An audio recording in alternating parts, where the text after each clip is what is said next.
Did you know that in 2025, over 7 million Americans are living with some form of Alzheimer's disease, and odds are that dementia will touch your life in some way? In fact, more people fear developing Alzheimer's disease than fear getting cancer or heart disease. But there are things that can be done to reduce your risk of getting any form of dementia.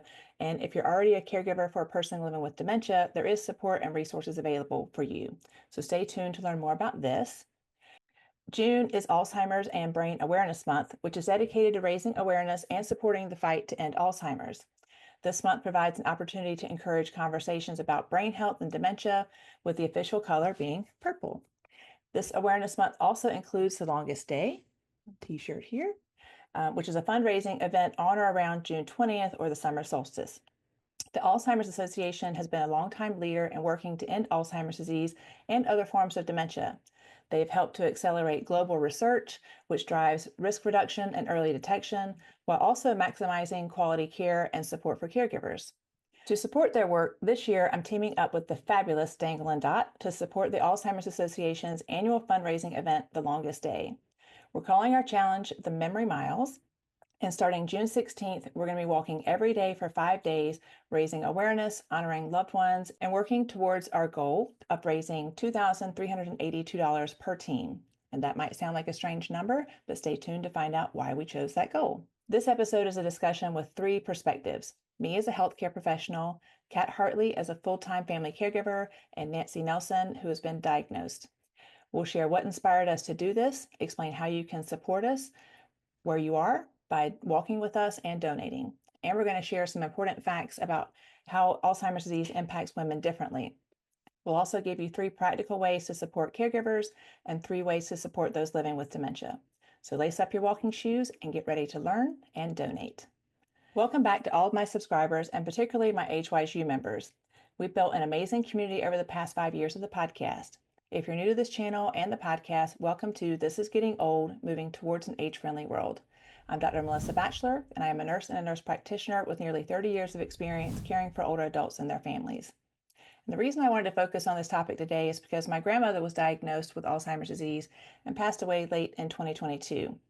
I've dedicated my career to supporting people living with dementia and their families through my role as a bedside nurse, a family nurse practitioner, and now as a nurse educator and researcher. There's still a lot of stigma and misunderstanding about how this disease impacts individuals, families, and communities. And that's also part of the reason why I started this podcast in 2020. I want to change the caregiving experience for people for the better, while also helping people learn more about how to reduce their risk of ever developing this disease.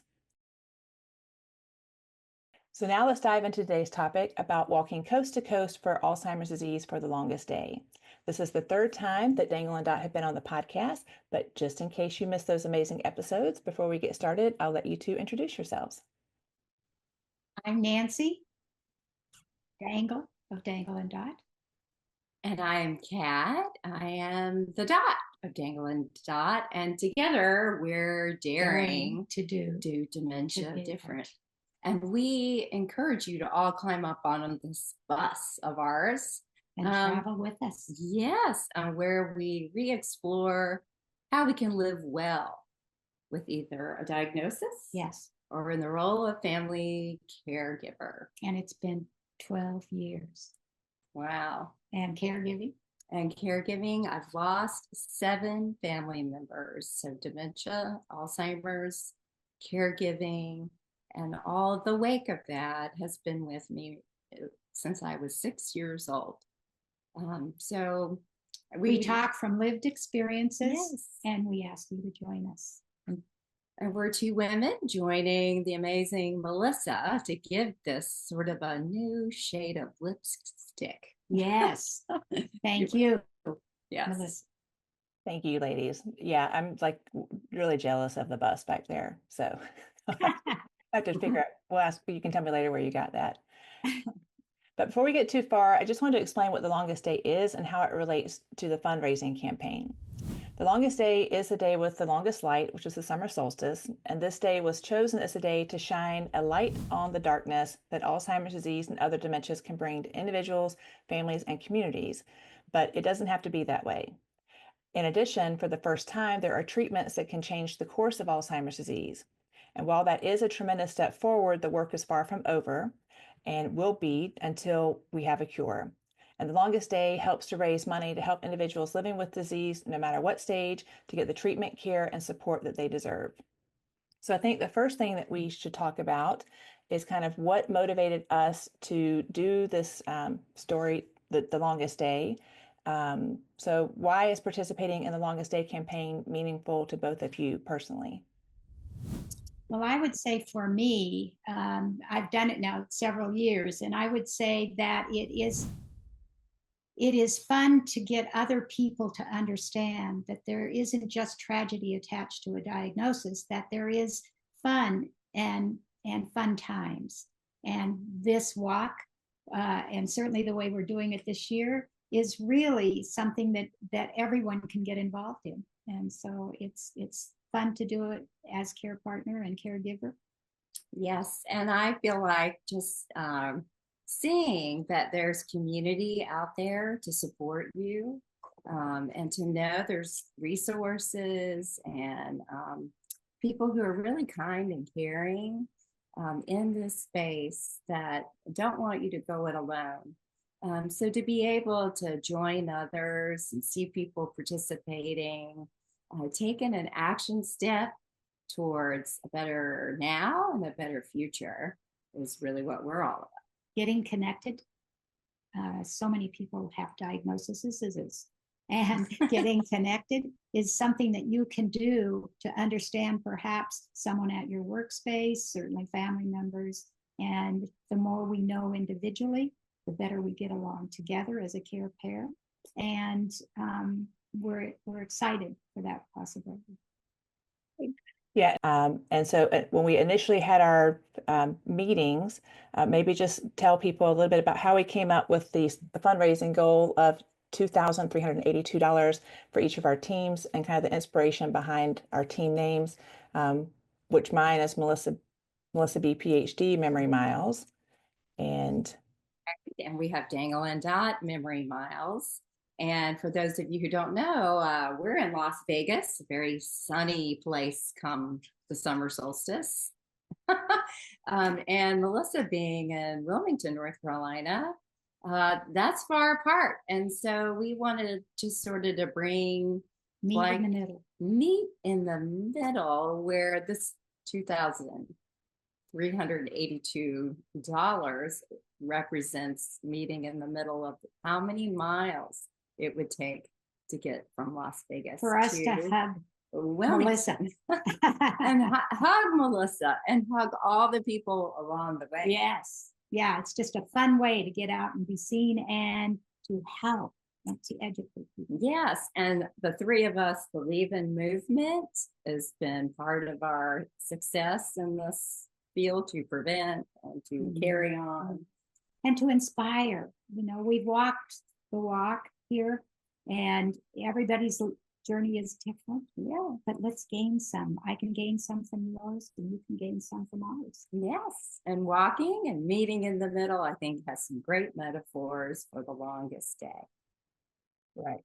And then I think one of the things that we also learned is that we initially thought we could create one team, but the reason that we have two teams is because the Alzheimer's Association is actually a volunteer health organization in Alzheimer's care, support, and research, and also the largest voice in dementia advocacy at the state and national level. And so each state provides local face-to-face support and online educational programs and supports promising research initiatives, but the money that's raised actually goes to benefit those who are affected by Alzheimer's disease in your community. So the money that you raise for your team supports people in Las Vegas, Nevada, and the money that I raise will support people in Southeastern North Carolina. And in addition to this podcast, we've also come up with 5 different reels that go with this episode.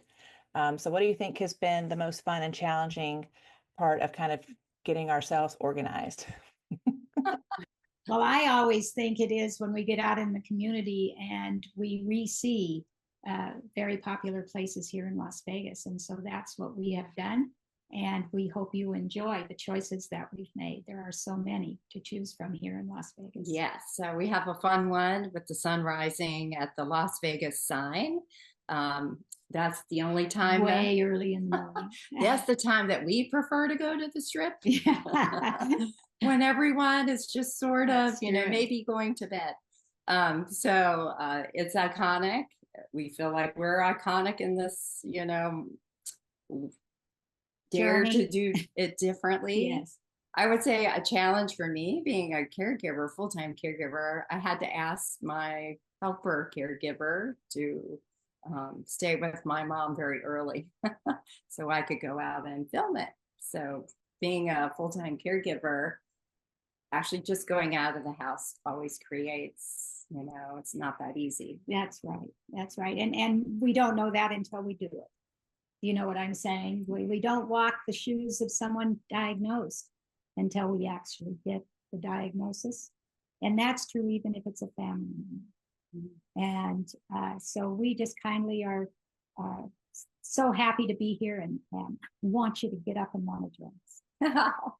And we also the walk because that is something that people can do. And in those reels, we share tips. And so people may have found this episode through a reel. And so, but it's nice to have the longer video to kind of explain how we came up with those ideas. You know, for my sunrise, I'm going to go to the beach because the sun rises there, but it sets over the Cape Fear River. And so we're going to have like our first and last reels, you know, with those themes built in, you know, for the summer solstice.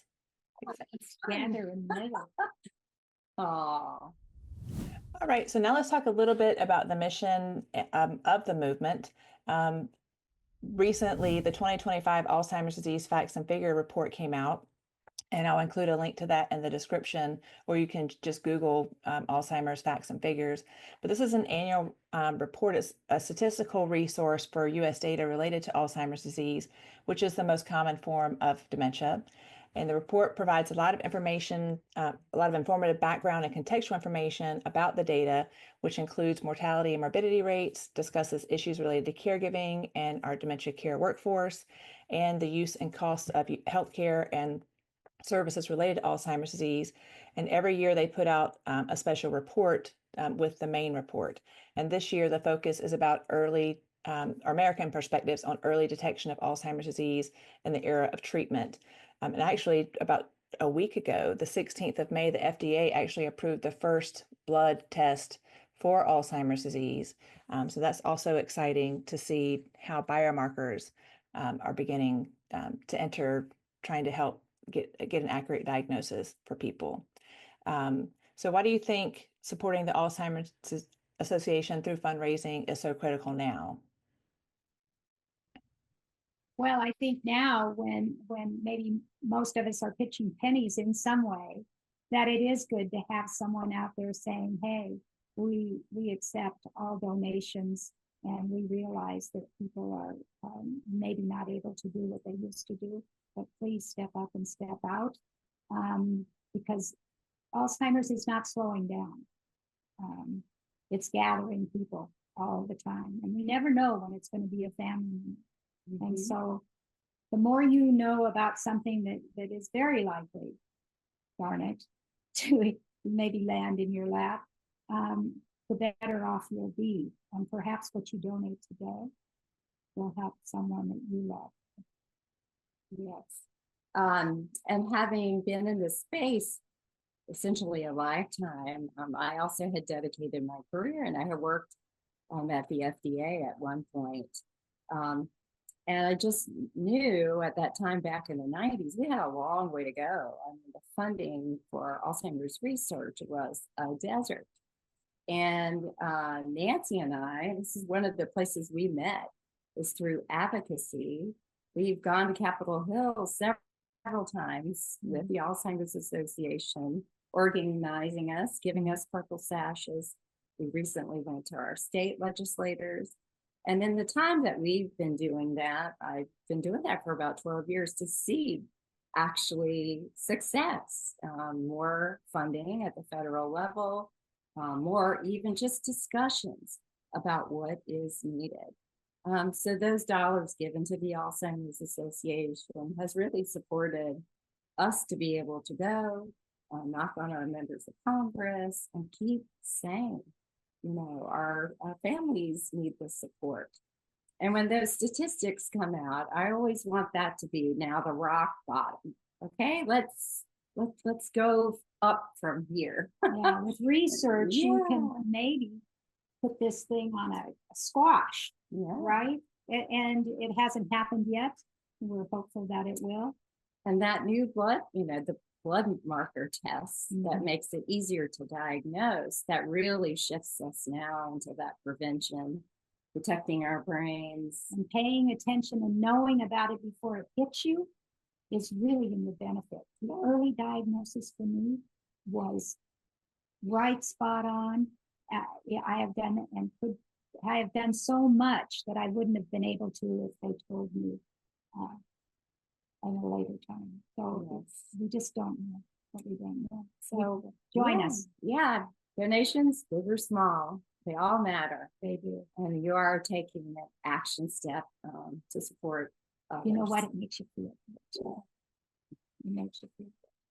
Right. And again, we said that Alzheimer's Association is a voluntary organization. So, Alzheimer's does impact a lot of people.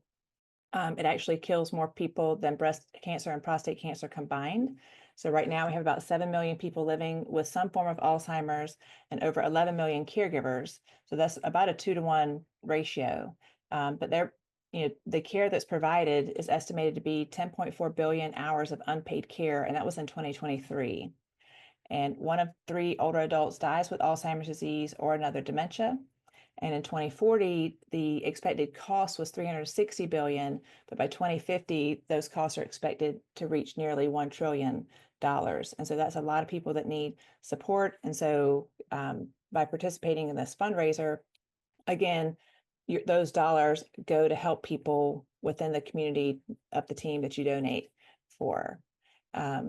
So what would you say to someone who thinks that they can't make a difference if they make a small donation? I say, please let me jump in. I say, this excites me. I say, it does make a difference. If you can give $5 or if you can give $25 or $1,000, and the best thing that has happened to me throughout the diagnosis, is that I helped somebody. And when you help somebody in here, it takes the drudgery and the dismal and the unhappy day into, wow, I did something today. Atta girl. Go to that mirror every night and say, atta girl, atta boy, I did it. And also I have noticed with working with the association for so many years as an advocate, they don't have a lot of staff, honestly, to pull off what they pull off at the walks.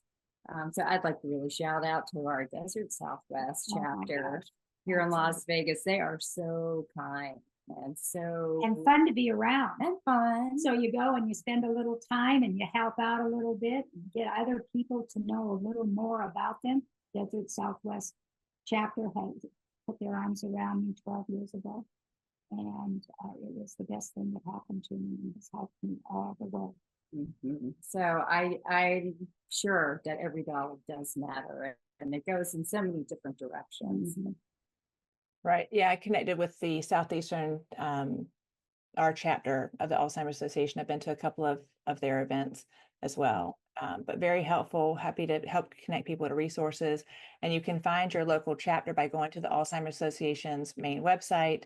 And there's a tab where you can put in your zip code and it will connect you so that you can get on the email list for your local chapter as well. So what are you hoping people feel or do after seeing our social media posts during our 5-day walk? Take action. Take it. Yeah. Don't just think about it, do it. Yeah, take some action, because I feel like that's been our secret sauce, is not kind of just waiting for a cure or waiting for something. No, taking a step out. So I'm hoping this encourages, motivates people. Even if it's just a little step. I mean, you're going to feel that. That's the benefit. You're going to feel that. And when you feel better, your life gets better. Volunteering is good for brain health. Yes. It's a positive feedback of happy hormones. It is. Yes, neurotransmitters. Okay. And I think the next thing that we wanted to talk about was kind of advocacy and awareness. One of the things that we talked about prior to recording today was, how women are disproportionately affected by Alzheimer's disease. And as patients and caregivers, what do you wish more people knew about this gender gap? That there is one, and how deep it is. Yes. I mean, I'm pretty old, and I learned at the WAM forum a couple days ago. I learned so much that I didn't know. That is really sad. And if I'm feeling that way, I know lots of people feel that way. The gender gap between what we know about men and Alzheimer's and women about Alzheimer's is gargantuan. And I think from the caregiving perspective, I've seen so many times, like in families, just because you're the girl, if you have brothers or whatever, the family assumes, well, you're going to be the one that's going to care for the aging parent, right? So some of these roles that we have assumed, we need to start talking about that, and how it can be a very tough thing for one person to take on. It is a lot. Yeah, and women tend to be the ones that step up and seem like they're the nurturers in this situation, which they really are great, but there also comes a cost to being a full-time caregiver that we need to talk about more. And certainly there are men that come forward. We're not negating that at all. We're just saying that there is a difference between the responsibilities and the awareness. Yeah, I mean, so from some of the statistics from the Alzheimer's Association, we have more than 11 million women in the United States that are either living with Alzheimer's disease or caring for someone that has it. That's more than 60% of all caregivers. And more specifically, over a third of dementia caregivers are daughters, like you mentioned. And almost 2/3 of Americans living with dementia are women. Women in their 60s are twice as likely to develop Alzheimer's disease over the rest of their lifetime, which they're twice as likely to develop Alzheimer's disease than they are to develop breast cancer. And while scientists aren't 100% sure about why this happens, there are a lot of reasons that are suspect, including living longer. I mean, age is the biggest risk factor for developing Alzheimer's disease, as well as changes that happen to the female brain during menopause. And then there are a lot of other social and cultural factors that are believed to impact disease risk. And one of the other things that we talked about was Maria Shriver founded WAM, which stands for the Women's Alzheimer's Movement. She did that in 2010, 2011. And then in 2020 to 2022, it looks like WAM partnered with the Cleveland Clinic, the Lou Ruvo Center for Brain Health in Las Vegas, Nevada, to create the WAM Prevention and Research Center at the Cleveland Clinic. And so maybe just share a little bit about how you've worked with that organization locally and what people should be aware of. Yeah, so I am just grateful that I was an employee there for 10 years at the Cleveland Clinic, the Ruvo Center for Brain Health, which is an incredible model for care, given that it has caregiver services, education, research, and care all under one wavy roof. And we'll have a photo of that wavy roof.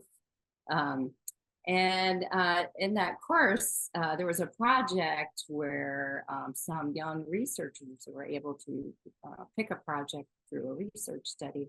And one of them was Dr. Jessica Caldwell, who really focused on gender differences.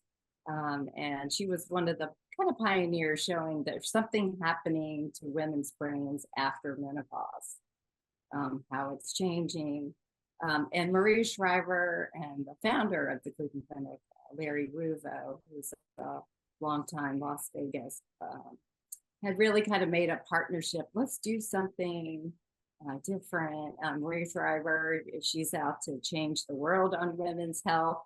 But they said, wow, we can't do it all. So we're going to boil down to try to get to this prevention, brain health, the why are women more impacted.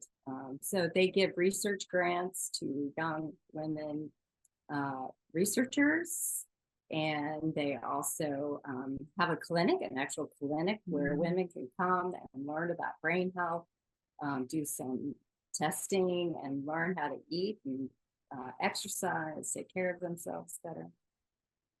And Cleveland Clinic kind of gave it the clinical medical structure and background to really kind of bring it all together. And we were so fortunate that we just got to go to the 5th year celebration luncheon and be a part of this energetic, motivating, we're all jazzed up, overwhelming, and so informational of collaboration. And then also to proclaim, hey ladies, we have a huge gap in all research around women. And you never think about that, do you? I mean, you know, yeah, you don't think about that. It's come on, right? Yes. So it was a great, you know, to feel that sense of community again, like we talked about, people collaborating. Let's get things out of silos.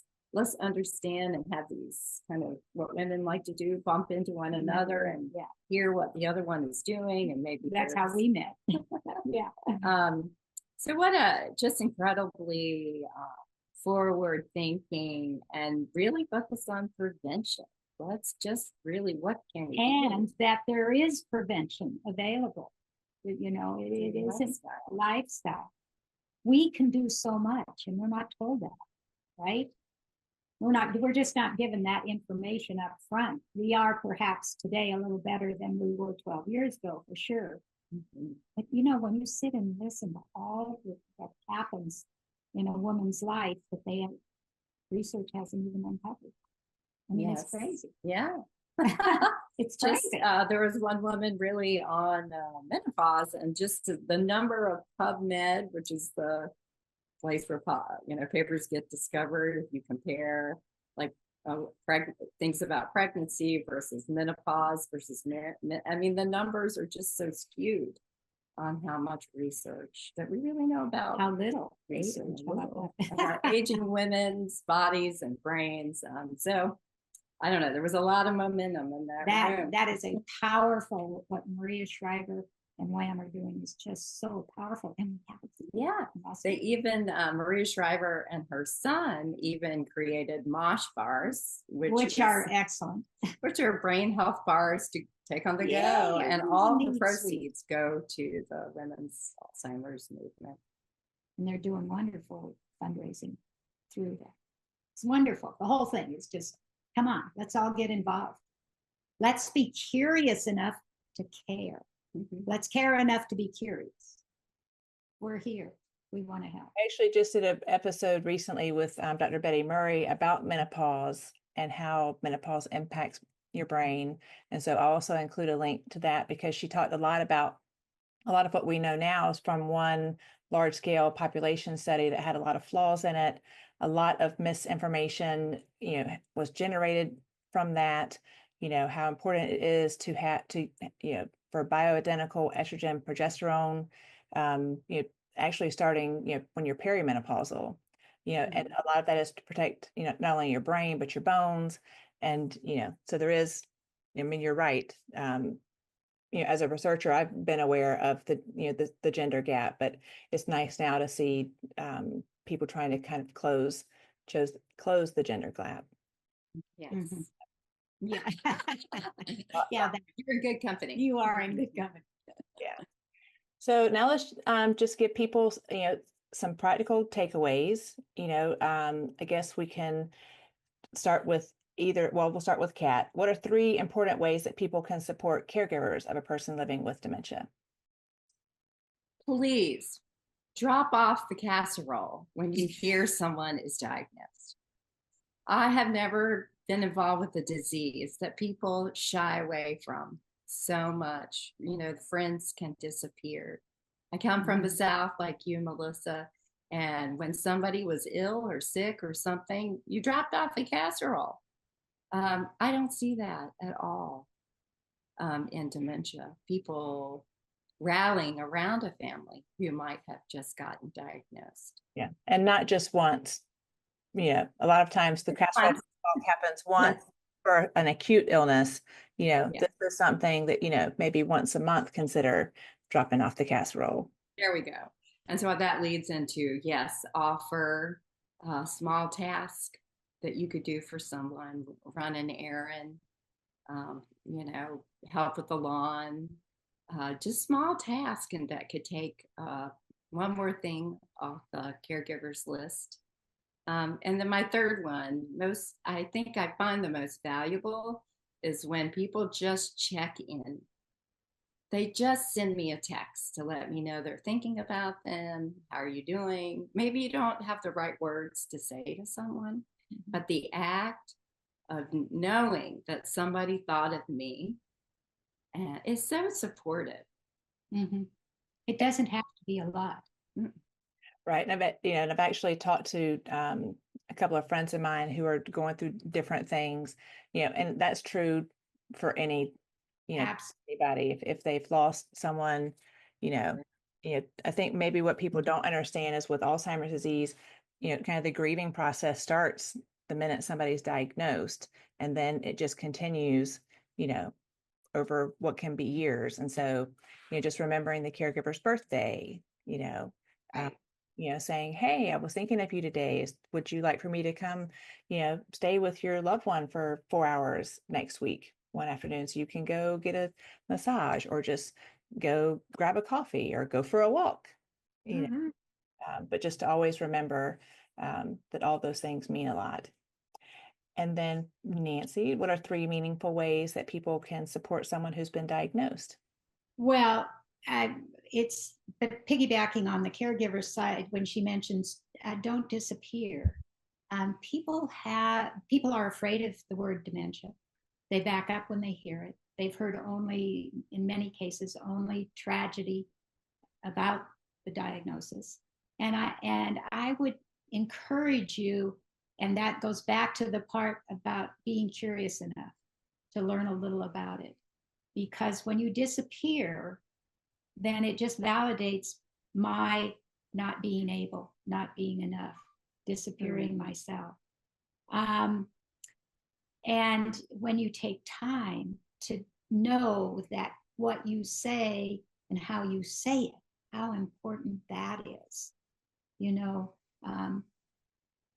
if you keep reminding me I don't remember, then I come back here, right? And I sort of go down in my own shell. Because we don't do it on purpose. We're not wanting to bring that to attention, but it is the elephant in the room. And so it really is something that we need to talk about. And it's okay. It's okay to talk about it. And you'll get that from the care partner if that's the situation, that, hey, yeah, they're okay, about this or about that. We're the same person, only we're really different. It doesn't compile the same with us. What you might have said before isn't something that registers, and we don't remember. And if I look at you and I have that blank look, it's not on purpose. I don't remember. And I used to not just remember the name. Now I sometimes and very often don't remember the face. So please don't be afraid to step up and to say, and I will do that from my side also. Gee, I'm sorry to have to ask. What is remind me your name. It's okay. It's okay. We have to do that with a normal brain. But difference, Melissa, if I may just say on that, the difference with that is that we are reminded throughout the day of so many things that we are not doing like we used to do, that a minor thing like forgetting a name, which everyone does, becomes that big cha-ching in the day. And it makes you not want to open your mouth. And anybody that knows me knows that's difficult, but I get there. So just saying, if you'll just take a minute out of your day to learn about the minutes in my day, I think our connection can be so much better. Yeah, I think the other thing to keep in mind is to continue to involve you. in anything that's going on, and to also give you a minute to kind of get your thoughts together instead of like rushing over, or if it takes you an extra minute, to just be patient and Don't always step in. exactly, don't try to fill the silence. Because what happens, and I've been through this too, what happens is all of a sudden you realize that somebody's always finishing your sentences, and pretty soon. So I took my children and said, hey guys, let me struggle a minute here, because I begin to acquiesce. I begin to expect them to do that. Kat is a wonder at allowing me to be me. And I know it's got to be hard after she spent all the time she spends caregiving for her loved ones, that well, I am your loved one. Yes, of course. And you're mine. But it is important to know that that struggle isn't really, we need that so that we know we can keep going by ourselves. Does that make sense? That's to me. Mm-hmm. And Nancy and I, we do want to encourage sort of the care partnering concept and everything we do. Like a care pair is what we kind of refer ourselves as, and that we have a business together. So it works like a relationship. And I always like to remind people we have two hands. One is for giving and one is for receiving. And when we're a caregiver, a lot of times this receiving one gets kind of tight. Yeah. But when we're caring, giving and receiving with one another, we can have some fun. Yes, and a little we more do. fun. Follow us. We are fun. So we even have a fun bus. Yeah. Look to at our remind us that there can be joy and learning from one another. That's it. We're daring to do dementia different and want you to. Yeah. And I think that's probably one misconception that people have is, once you're diagnosed, you can no longer give, but you can give and you can receive. And that actually continues throughout the course of this disease. It's going to change, but there's always a way to have a meaningful connection with that person. It's just a matter of recognizing where they are in that moment and adjusting and being patient and letting the person do as much as they can without taking over. So yes, I think all of that is great advice and stuff that people more than 3. Sorry. We'll give you allowance. It's good. We're not counting. So okay, good. Yeah. Well, any other final thoughts about the longest day, about our team, about anything that you think people? We're delighted to be hooking up with you, girl. Yes. So like minds and big hearts get together, and we it's beautiful, Melissa, how you share your wisdom and knowledge so eloquently. Yes, and we feel so humble and being right beside you. And we can't wait for the day we do hug or high five each other. Meet in the middle. And meet in the middle. Yeah. I'm excited about that. We're going to be working on this to help the Alzheimer's Association, the longest day. Please join us. Yes. And make that longest day shared. Mm-hmm. Exactly. All right. So what we're going to do in the show notes, we're going to include the links to both of our teams so that you can donate. I'll include the link to the podcast with Dr. Betty Murray talking about menopause and the impact on women's health. And then I'll include the link to the Alzheimer's disease facts and figures for 2025, as well as a link for how people can connect with their local Alzheimer's disease chapter. And we'll include your social media link so that people can connect and follow you too.